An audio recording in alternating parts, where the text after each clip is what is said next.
어찌할꼬 그리고 그 이후라는 제목으로 귀한 은혜를 나눠보도록 하겠습니다. 우리 한번 제목 한번 읽어볼까요? 시작. 어찌할꼬 그리고 그 이후. 네. 자, 오늘 오후에 침례를 받으실 분들이 그죠? 이 자리에 계십니다. 네, 어떠세요? 좀 기대가 되십니까? 긴장이 되십니까? 오전에 우리가 예배 드리고 점심 먹고 이제 영음 찬양교회로 이동해서 이제 옷 갈아입고 이제 물속에 또 예배 간단하게 드리고 또 들어가게 될 건데, 우리가 물 안에 들어갔다 이제 나오면은 그런 생각에 무엇이 달라질까? 무엇이 변할까? 그러니까 우리가 지난 2주 동안 이런 것들에 대해서 이야기를 계속해서 했는데, 우리가 먼저 어때요? 말씀 속에서 예수님께서 먼저 우리 대신 물에 들어가셨다라는 것을 보게 됐습니다. 그리고 물 속에서 어때요? 옛 사람이 끝나고 새로운 생명으로 다시 시작된다는 것을 우리가 보게 되었습니다. 그렇다면 오늘은 이제 마지막 질문인데요.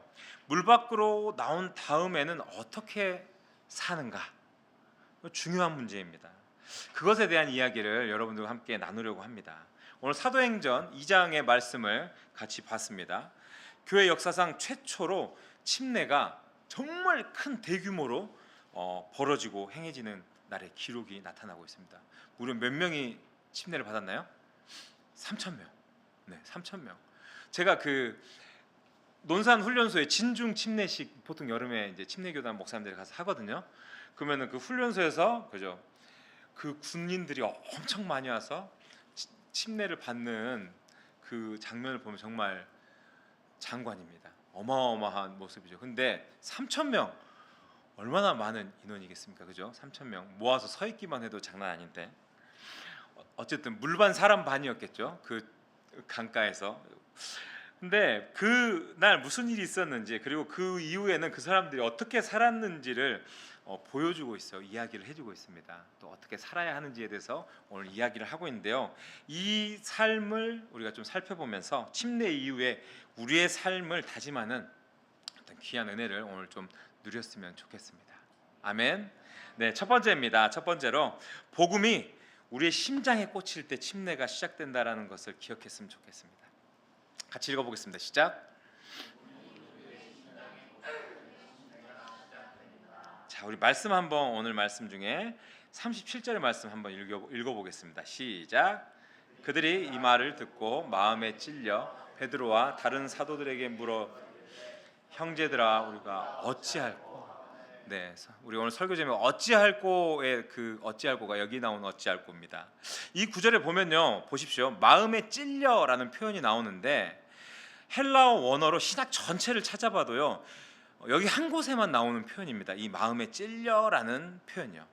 그러니까 그 의미를 제가 살펴보니까 이게 그냥 우리가 아까 제가 선인장 이렇게 하다가 여기 선인장 가시에 찔렸거든요.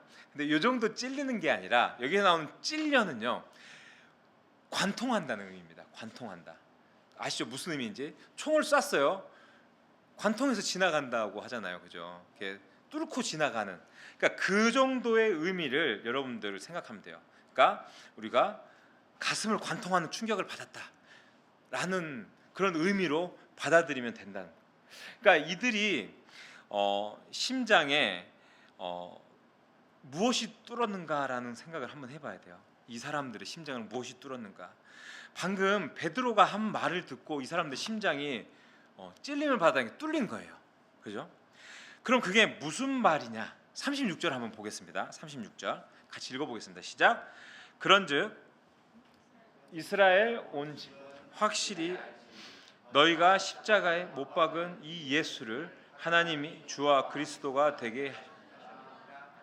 네, 뭐라고 하냐면은 너희가 십자가에 못 박은 이 예수를 하나님이 주와 그리스도가 되게 하셨느니라라고 이야기를 해요. 그러니까 너희가 죽인 그 메시아 예수님 하나님이다. 너네 그거 알아라라고 얘기를 한 거예요. 얼마나 놀랬겠습니까? 이 사람들은 회심한 사람들이에요. 근데 이 이야기를 해요. 우리가 죽였던 그 예수님 하나님이라고? 그 충격적이겠죠. 그래서 이들이 묻습니다. 어찌할꼬 우리가 이걸 어떻게 해야 되나 걱정되죠. 그죠? 자기들은 침례를 받아야 하는데 자기들이 죽인 그 예수님에 대한 이야기를 하는 거예요. 야, 그럼 우리 용서받지 못할 건가? 우리는 정말 이대로 안 되는 걸까? 우리가 너무 큰 일을 저질렀구나. 그런 생각을 깨닫게 된 것입니다. 그럼 우리 어떻게 살아야 되지? 그래, 나 회심했어. 회심했는데 그럼 어떻게 살아야 되지? 라는 생각을 하게 됩니다. 앞으로 착하게 살면 될까? 뭐 이런 대답을 원하는 게 아닙니다. 그럼 주님은 무엇을 원하시는 걸까요? 그러니까 이것은 그냥 이런 말 같아요. 우리가 저질러진 일 앞에서 우리가 무엇을 할 수 있는가에 대한 질문인 것 같습니다. 그렇죠? 우린 죄인으로 살아가고 정말 많은 죄를 짓고 살아가고 용서받을 수 없는 우리의 모습에 대해서 주님 앞에 묻게 되는데, 그 절박함 앞에서 드리는 질문인데, 그죠? 이 어찌할꼬라는 그 질문이 이날 모인 이 사람들이 하는 질문만은 아닐 것이란 이야기인 거죠. 제가 17살에 급성 A형 간염이 걸렸어요. 급성 A형 간염. 간 수치가 제가 몇 번 중에 1800까지 올라갔어요. 1800. 잘못하면 죽습니다. 막 이러더라고, 병원 갔더니요. 그때도 94년 여름 엄청 더웠을 때예요. 한 달 동안 제가 40kg가 빠졌어요. 그 120kg가 다 나갔는데 78kg까지 빠지더라고요. 얼굴은 막 황달이 오고 밥을 한 끼도 못 먹었어요. 그러니까 면역력이 떨어지니까 몸이 막 피부가 가려운 거예요. 긁어도 막 힘든 거예요. 막 피가 날 때까지 막 긁게 되고 막 정말 울었어요. 살려달라고. 그래서 새벽마다 병원에 탈출해서 교회에 가서 기도했어요. 그러니까 17살짜리 마음에 정말 너무 힘들고 고통스러우니까 죽겠다라는 마음이 드니까 기도했어요. 근데 어느 날 하나님께서 새벽에 기도하는데 저를 찾아오셔서, 제가 그날 막 기도했는데 지금도 생각하면 너무 더러웠던 것 같아요. 뭐가 더럽냐면은 그러니까 기도하니까 막 제 죄가 17살짜리 뭐 얼마나 많은 죄를 근데 그 죄가 막 주님 앞에 회개하면서 한두 시간 넘게 기도했던 것 같아요. 왜냐하면 눈 떴더니 환해졌으니까요. 근데 막 바닥에 침이고 콧물이고 눈물이고 막 그 옛날에는 이제 의자가 없는 그냥 장판이 깔려 있었던 교회였거든요. 와 하고 막 이렇게 기도했나 봐요. 그래 보니까 일어났더니 막 얼굴도 막 침이 막 범벅이 돼 있고 너무 더럽더라고요.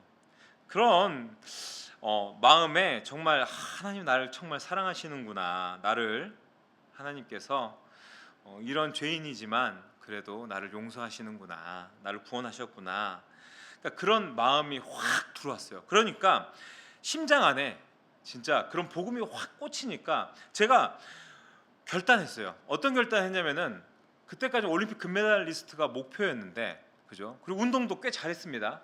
고등학교 1학년 때, 중3 때 제가 전국대회 가면은 뭐 4강 안에 늘 들고 하니까 제가 목포에 있는데 서울 최고, 광주 최고 막 감독 선생님들이 와서 명절 때 원서 쓰라고 저희 집에 살았어요.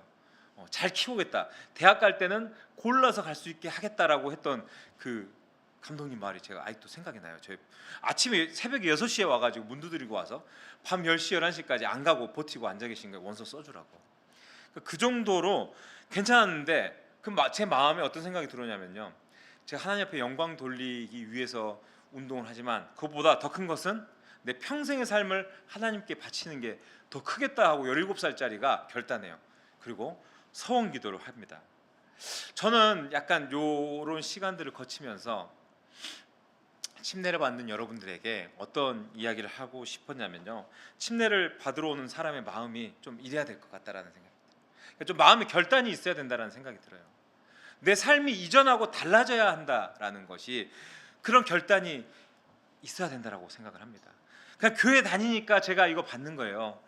세례 받는 거예요. 학습 받는 거예요. 그죠? 일반 교회에서 침례 받는 거예요가 아니라 예수님이 나를 위해 죽으셨고 부활하셨다는 그 사실이 내 심장을 확 관통하고 나가야 한다라는 이야기인 겁니다. 그리고 그 복음에 응답하는 것이 오늘 우리가 받는 침례라는 것입니다. 오늘 침례 받는 분들이나 또 세례를 받으셨던 분, 또 침례를 받으셨던 모든 분들이 내 심장을 관통하고 나갔던 그 복음을 정말 그 심장에 잘 새겨서 살아갈 수 있기를 여러분들 축복합니다. 아멘. 자, 이제 보면요, 38절에 여기에 대해서 베드로가 이제 대답을 해줍니다. 같이 읽어보겠습니다. 시작. 베드로가 이르되 너희가 회개하여 각각 예수 그리스도의 이름으로 침례를 받고 죄 사함을 그리하면 성령의 선물을 네. 아멘. 베드로의 대답의 구조를 한번 보세요. 보면요, 명령이 두 개고요, 약속이 두 개입니다. 회개하라, 침례를 받으라 명령하죠. 그러면은 죄 사함을 받고 성령의 선물을 받는다라고 이야기를 합니다. 그죠? 명령이 두 개, 약속이 두 개입니다. 여기서 회개라는 단어를 잠깐 볼 건데요. 헬라어로 메타노니아라는 단어입니다. 메타는요 무슨 뜻이냐면 방향이 전환된다라는 뜻이고 노이아는 생각입니다. 그럼 뭡니까? 생각의 방향이 바뀐다라는 겁니다. 우리의 생각의 방향이 바뀌어야 된다라는 것입니다. 죄를 뉘우치는 우리가 감정적인 경험, 그냥 감격해서 그냥 순간적으로 이렇게 살아야 되겠습니다. 그냥 그렇게 어떤 감정적인 경험과 우리의 입술에 그냥 이야기들로 끝나는 것이 아니라 내가 내 삶의 중심이었잖아요. 내 생각대로 살았잖아요. 내 경험대로, 내가 배웠던 지식대로 이 세상을 이렇게 살아야 되겠다라고 결정하고 살았다면은 이제는 바뀌어야 된다는 거예요. 삶을 바라보고 결정하고 또 판단하고 생각하는 그런 모든 기준들이 하나님이 중심이 되는 삶으로 방향 전체가 바뀌어 나가야 된다는 겁니다. 쉽지는 않습니다, 여러분들. 그죠? 왜냐하면 내가 경험한 건 이게 아니었는데 이렇게 해야 되나라는 생각이 싸울 때가 있어요. 그렇더라도 우리가 주님이 우리의 주인이 되셔야 됩니다. 그래서 정말 나중에 그렇게 결정을 하게 될지언정 하나님께 먼저 묻고 하나님께 기도하고 나아갈 수 있어야 한다라는 것입니다. 아멘. 침례는 그 전환을 공식적으로 이제 선언하는 자리예요. 내가 죽고 주님과 함께 다시 살아났습니다. 제가 주님이 원하시는 대로 살아가겠습니다라고 결단하며 나아가야 하는 것입니다. 그리고 여기서 눈여겨보셔야 하는 것이 또 있는데 명령이 먼저가 아니라는 거예요. 뭐냐면은 여러분의 약속이 명령을 가능하게 한다라는 겁니다. 죄 사함이 있으니까 회개할 수 있다. 성령의 선물이 있으니까 내가 새 삶이 가능하다라는 게 아닙니다. 이미 엎질러진 물 같은 죄 앞에서 우리가 그잖아요. 어찌할꼬 내가 메시아를 죽여버렸는데 야 이런 나라도 용서해 주실까라고 질문할 수 있잖아요. 그러니까 우리는 죄인입니다. 그런 죄 앞에서 어찌할꼬라는 절망하는 우리에게 베드로가 꺼내는 것이 바로 이 약속인 것이에요. 아멘. 그래서 여러분 메시아를 죽인 그 죄도 용서받을 수 있었습니다. 그 용서 안으로 들어가는 문이 바로 이 침례인 겁니다. 이 시간 여러분들 바라는 것은요, 우리의 심장 깊이 복음으로 새겨서 주님의 우리를 향한 사랑과 용서를 여러분들도 품고 주님이 원하시는 삶의 방향으로 삶을 전환하면서 살아갈 수 있기를, 그런 저와 여러분이 될 수 있기를 다시 한번 주님의 이름으로 축복합니다. 아멘. 네, 두 번째입니다. 두 번째로 침례는 새 가족 안으로 들어가는 문입니다. 같이 한번 읽어보겠습니다. 시작. 네, 우리 39절 한번 읽어보겠습니다. 시작. 이 약속은 너희와 너희 자녀와 먼데 사람 곧 주 우리 하나님이 얼마든지 부르시는 자들에게 하는 것이라 하고. 아멘. 네네. 이 죄사함과 성령의 약속이 누구에게 적용이 되냐면요, 너희와 너희 자녀와 먼데 사람이라고 이야기를 하고 있습니다. 맞습니다. 그리고 그 자리에 있던 사람뿐만이 아니라 그 자리에 침례를 받으려고 하는 게 아니라 먼데 있는 사람과 하나님이 부르시는 모든 사람들에게 적용된다고 하고 있습니다. 자, 그래서 어쩌면은 저와 여러분이 지금 이 약속의 끝에 서 있다고 볼 수가 있어요. 왜냐하면은 오순절날 그죠, 3,000명에게 주어진 그 약속이 2,000년이 넘어서 어쩌면은 이 시간까지도 이 자리까지도 오게 된 것이기 때문입니다. 그 먼데 사람이 바로 어쩌면 우리라는 거죠. 그 먼데 있던 사람이 우리라는 거죠. 어쩌면 이 말씀에 비춰보았을 때 우리는 시간적으로도 지리적으로도 참 먼 곳에 있습니다. 근데 그럼에도 이 약속이 우리에게 다 있음을 우리가 알 수가 있어요. 전 정말 놀랍다고 생각을 합니다. 네, 정말 놀라운 일입니다. 41절 한번 볼게요. 41절 같이 읽어보겠습니다. 시작.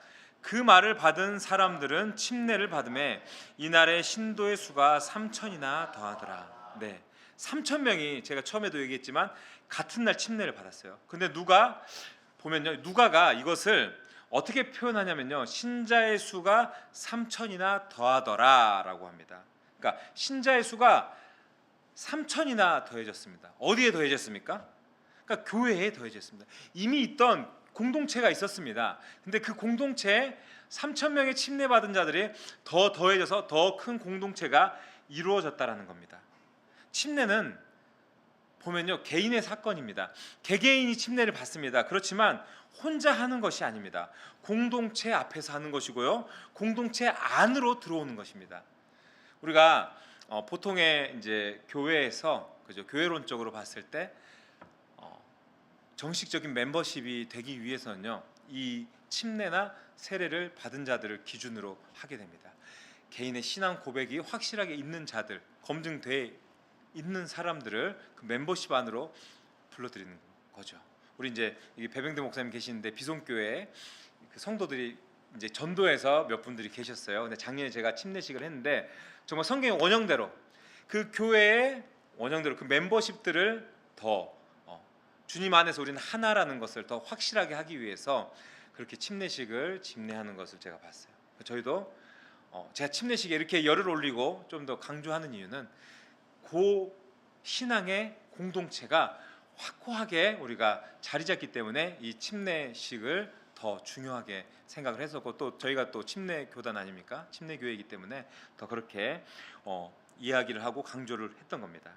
우리가 공동체 앞에서 공동체 안으로 들어가는 시간인 것입니다. 저는 우리 애들이 집에 이제 처음 태어나서 산후조리원은 안 갔습니다, 저희가. 근데 병원에서 있다가 처음 돌아왔던 날들 저 세 녀석을 다 기억을 합니다. 처음에 하연이를 데려왔던 날 제가 이제 기억을 하는데 기쁘기도 한데 좀 불안하기도 했어요. 왜냐하면 첫 애잖아요. 첫 아기를 우리가 병원에서 데리고 오면 어떻습니까? 그죠? 병원에 있을 때는 좀 안정이 됩니다. 의사 선생님도 있고 간호사 선생님도 있고, 애가 울거나 무슨 일이 있으면은 왜 그래요? 물어보면은 배가 고파서 그렇습니다. 아니면은 뭐가 어때서 이렇습니다라고 케어를 해주는데, 집에 오면은 얘 왜 울지? 방금 밥 먹었는데 왜 울지? 뭐가 불안하지? 기저귀를 갈아줘야 되나? 이런 것들이 초보인 저에게는 정말 어려운 일입니다. 그렇죠? 막 새벽에 울 때도 있었어요. 막 새벽에 울고 막 엄마를 제가 영상으로 찍어놨어요. 엄마 등에 엎여서 막 계속 울어대는 거. 너 나중에 크면 내가 복수할 거야. 너 시집 갈 때 내가 찍어놨는데 막 울고, 그냥 왜 우는지 도무지 알 수가 없어요. 그래서 제가 어떤 날은 안고 앉았다 일어났다를 진짜 한 30분 동안 한 적 있어요. 울지 말라고 흔들어다고 자다 깼는데 도저히 울음을 안 멈추길래 정말 그냥 저희도 너무 힘들고 그런 육아의 세월들을 보냈는데, 참 신기한 게 아이는 모르잖아요, 그죠? 우리 하연이는 혼자입니다, 그죠? 혼자인 것 같고 이제 막 태어났습니다, 그죠? 태어났는데 우리 가족이라는 공동체 안으로 들어와서 저희도 미숙하지만 어떻습니까? 부족한 가운데서, 미숙한 가운데서, 시행착오가 있는 가운데서 이 아이를 잘 케어하기 위해서 엄청 노력을 합니다, 그죠? 애씁니다. 이 공동체 안에 들어오면 엄마도 있고 아빠도 있고 때로는 할머니도 있고 할아버지도 있고, 그죠? 새 생명은 혼자는 살 수 없어요. 하연이를 덩그러니 놔뒀으면 혼자 살아갈 수가 없었을 겁니다. 근데 우리 가족 안에 들어왔을 때 이 아이가 잘 자랄 수 있도록 우리가 같이 격려하고, 그죠? 양육하고, 그죠? 좋은 것으로 먹이고 입히고 교육시키고, 이게 우리 가정이라는 공동체가 했던 역할인 거죠. 마찬가지입니다. 우리에게는 이제 침례 후에 새 생명이 시작됐지만 그 생명은요, 혼자 못 살아요. 여러분들 나 침례 받았으니까 이제 나 신앙 고백에서 나 잘 살 수 있어 이럴 수도 있는데, 천만에 이제 더 어렵습니다. 침례를 받고 나면요, 믿음이 좋아서 잘 살 것 같지만 천만에 어림도 없습니다. 새벽에 우는 아이한테 가족이 필요하듯이 교회라는 공동체가 그래서 필요한 것입니다. 우리 교회 공동체가 몇 명 안 됩니다. 힘이 없을 것 같지만 천만에요, 그렇지 않습니다. 저희 교회를 통해서 국내 선교회, 침례교단 국내 선교회 작은 금액이지만 그 교회를 돕기 위해서 헌금도 하고 있고요. 또 요르단에 있는 또 선교사님, 우리 협력 선교사님께 또 매달 지원하고 있습니다. 예. 우리가 보잘것없고 작은 교회고 우리도 후원받고 지내는 교회이긴 하지만 아닙니다. 우리도 다른 곳에 흘려보낼 수 있는 힘을 가지고 있는 그런 교회라는 거죠. 여러분들이 오셨습니다. 침례를 받습니다. 이제 알아서 잘 크십시오가 아니라 요 안에서 우리가 귀한 공동체로 이렇게 잘 우리가 성장할 수 있다라는 겁니다. 아멘. 예, 교회 생활이 여러분들 낯설고 또 모르는 사람들이 왔다 가면은 그죠, 어색하기도 하고 그렇지만 우리가 침례를 받게 되면요 진짜 우리가 가족이 됩니다. 그렇게 좀 덜 어색해도 되고요, 그죠? 우리 은채는 별로 어색하진 않지만 그렇게 우리가 서로 한 가족이다라는 마음을 더 가질 수 있었으면 좋겠습니다. 법적으로는 아니겠지만 신학적으로 그렇습니다. 신학적으로 그렇고요. 말씀 안에서 그렇게 이야기를 하고 있습니다. 이렇게 우리가 세 가족, 한 가족이 된다라는 것을 여러분들 기억하시고 이게 교회인 겁니다.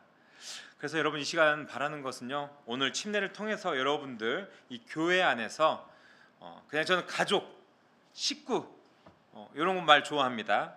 그렇게 한 가족으로 신앙 안에서 우리가 더 성숙하고 성장하는 그런 공동체가 될 수 있기를 다시 한번 주님의 이름으로 축복합니다. 아멘. 네, 세 번째입니다. 세 번째는 함께 사는 삶이 이제 오늘부터 시작된다라는 거죠. 같이 한번 읽어보겠습니다. 시작. 네. 자, 3,000명이 침례를 받고 난 다음에 뭘 했냐? 우리 42절 한번 읽어보겠습니다. 42절. 시작.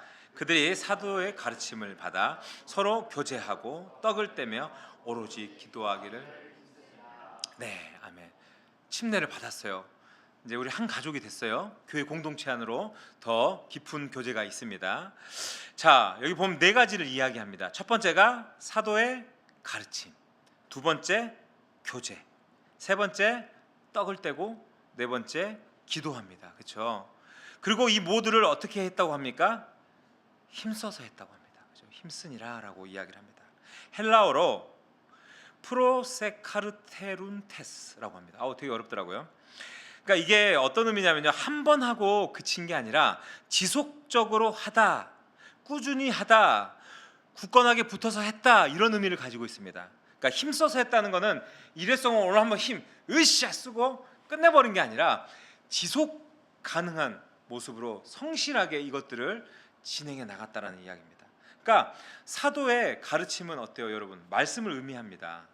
그러니까 이게 보면요, 지속적으로 꾸준히 굳건하게 이것들을 했다는 것은 뭡니까? 침례를 받고 나와서 배워야 하는 거잖아요. 우리가 침례를 받았으니까 다 끝난 게 아니라 우리가 말씀을 배워야 되잖아요. 하나님이 어떠한 분이신지 우리가 알아가야 되잖아요. 우리가 근데 이것을 한 번에 다 할 수는 없어요. 저도 아직도 다 모릅니다. 그렇기 때문에 그렇게 배워가고 평생 듣고 평생 말씀을 통해서 우리가 가르침을 받아야 한다라는 겁니다.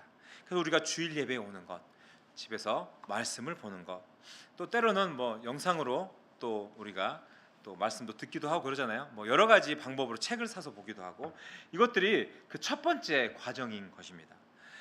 두 번째, 이제 서로 교제하는 것. 이게 뭘까요? 관계입니다. 관계. 그죠? 우리는 이 관계 안에서 벗어날 수가 없습니다. 그냥 안녕하세요, 네 어서 오세요, 오늘 반갑습니다, 이걸로 끝나는 게 아니라 코이노니아라고 합니다. 코이노니아. 그러니까 우리의 것들을 공유하고 나누는 것을 이야기합니다. 뭘 나누냐? 우리의 삶을 나누는 겁니다. 그렇죠? 우리의 마음을 나누는 것이고, 때로는 이제 교회 안에서 우리의 어떤 이야기들을 나누기가 참 쉽지 않을 때가 있습니다. 그럼에도 좀 더 깊어지고 서로 신뢰할 수 있고 신앙 안에서 서로를 격려하고 또 서로를 위해서 우리가 헌신할 수 있을 때 이런 관계들이 더 깊어지는 겁니다. 우리의 삶을 나누고 기도를 하고. 제가 그랬잖아요. 제가 실 부끄러워서 병원 갑니다 이런 얘기 안 할 수도 있어요. 실 얘기 안 할까도 했어요.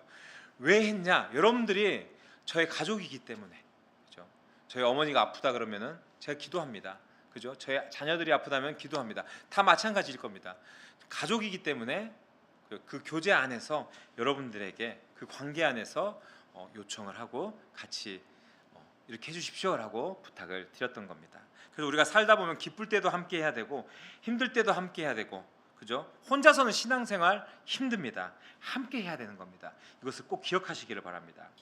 떡을 떼는 것은요, 다음으로 성찬을 말하는 겁니다.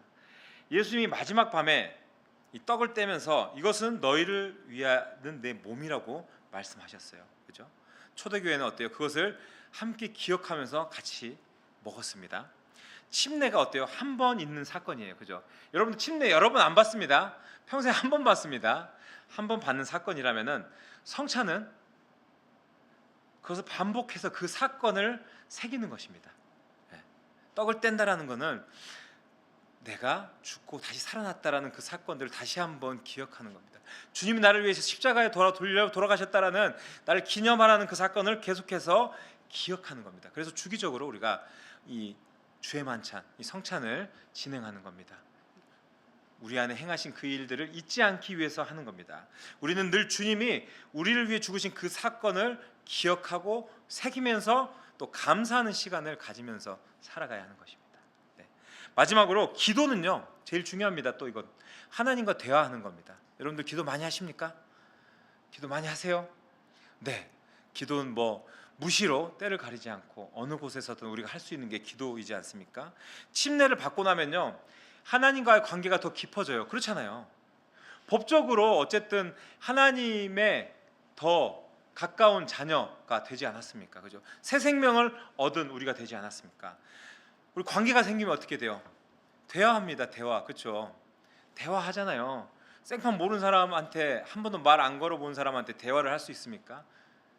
하지 않습니다. 근데 우리가 관계가 깊어지면 대화를 나누게 되지 않습니까? 그 대화가 깊어지면 어때요? 서로에 대해서 더 깊이 알아가는 거 아니겠습니까? 기도라는 그런 겁니다. 관계는 대화 없이 살 수 없잖아요.